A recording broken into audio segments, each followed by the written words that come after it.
Hello guys, আপনারা ফ্লিপকার্টে একটি নতুন সমস্যায় পড়ে থাকতে পারেন। আপনারা যখনই ফ্লিপকার্ট অ্যাপটিকে ওপেন করে নিচ্ছেন, ওপেন করে নিয়ে আপনারা যে কোনো হয়তো প্রোডাক্ট এখানে সার্চ করে নিচ্ছেন এবং তাহলেই কিন্তু এখানে একটি প্রবলেম দেখতে পাচ্ছেন। আপনাদের প্রোডাক্টগুলো এখানে চলে আসছে, কিন্তু প্রোডাক্টগুলোর যে ইমেজ রয়েছে সেই ইমেজগুলো কিন্তু এখানে আপনারা দেখতে পাচ্ছেন না। তো আপনাদেরও যদি এই প্রবলেমটি হয়ে থাকে তাহলে কিন্তু আজকের এই ভিডিওটি আপনাদের জন্য।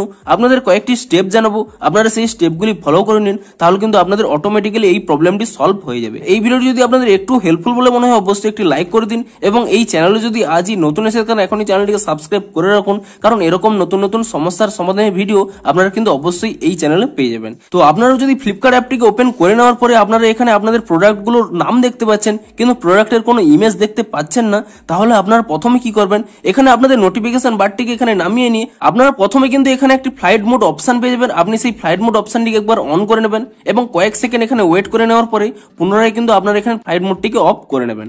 আপনাদের যদি নেটওয়ার্কের সমস্যার কারণে এই প্রবলেমটি হয়ে থাকে তাহলে কিন্তু আপনাদের প্রবলেমটি ইজিলি সলভ হয়ে যাবে। কিন্তু তবুও যদি আপনাদের প্রবলেমটি সলভ না হয়ে থাকে তাহলে আপনারা কি করবেন, এখানে প্রথমে কি করবেন, ফ্লিপকার্ট অ্যাপ থেকে আপনারা ব্যাক করে নেবেন এবং তারপরে এখানে ফ্লিপকার্ট অ্যাপটিকে এখানে ট্যাব এন্ড হোল্ড করে নেবেন এবং তাহলে এখানে একটি আই বাটন পেয়ে যাবেন। আপনি সেই আই বাটনে ক্লিক করে নেবেন এবং আপনারা তারপরে নিচের দিকে স্ক্রল করে নেবেন এবং তাহলে এখানে একটি অপশন পেয়ে যাবেন স্টোরেজ ইউজেস বলে, আপনি সেই অপশনে ক্লিক করে নেবেন এবং তারপরে এখানে একটি অপশন পেয়ে যাবেন ক্লিয়ার ক্যাচ বলে, আপনি সেই ক্লিয়ার ক্যাচ অপশনে ক্লিক করে নেবেন এবং তারপরে এখানে আরো একটি অপশন পেয়ে যাবেন ক্লিয়ার ডাটা বলে, আপনি তারপরে এই অপশনে ক্লিক করে নিয়ে এখানে ক্লিয়ার ডাটাটিকে ডিলিট করে নেবেন এবং তারপরে আপনারা এখান থেকে ব্যাক করে নেবেন এবং আপনারা এখানে প্লে স্টোর অ্যাপটিকে ওপেন করে নেবেন এবং প্লে স্টোর অ্যাপটিকে ওপেন করে নিয়ে আপনি এখানে সার্চ করে নেবেন ফ্লিপকার্ট বলে এবং ফ্লিপকার্ট বলে সার্চ করে নেওয়ার পরে আপনি এখানে চেক করে নেবেন যে ফ্লিপকার্টের কোনো নতুন আপডেট এসেছে নাকি। যদি ফ্লিপকার্টের কোনো নতুন আপডেট এসে থাকে তাহলে কিন্তু আপনারা তৎক্ষণাৎ ফ্লিপকার্ট অ্যাপটিকে নতুন ভার্সনে আপডেট করে নিন এবং ফ্লিপকার্ট অ্যাপটিকে নতুন ভার্সনে আপডেট করে নেওয়ার পরে তারপরে আপনারা এখান থেকে ফ্লিপকার্ট অ্যাপটিকে ওপেন করে নিন এবং ফ্লিপকার্ট অ্যাপটিকে ওপেন করে নিয়ে আপনারা কিন্তু এখানে হোয়াইল ইউজিং দ্য অ্যাপ এটি সিলেক্ট করে নিন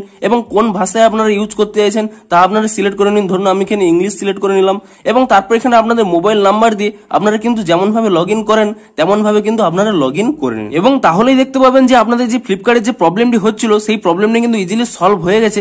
এখানে দেখতে পাচ্ছেন দেখুন প্রোডাক্টের কিন্তু ফটোগুলোও কিন্তু এখানে চলে এসেছে। তো আপনারা এইভাবেই কিন্তু আপনাদের প্রবলেমটি ইজিলি সলভ করতে পারবেন। তো দেখা হচ্ছে আরো কোনো নতুন সমস্যার সমাধানের ভিডিওর সাথে।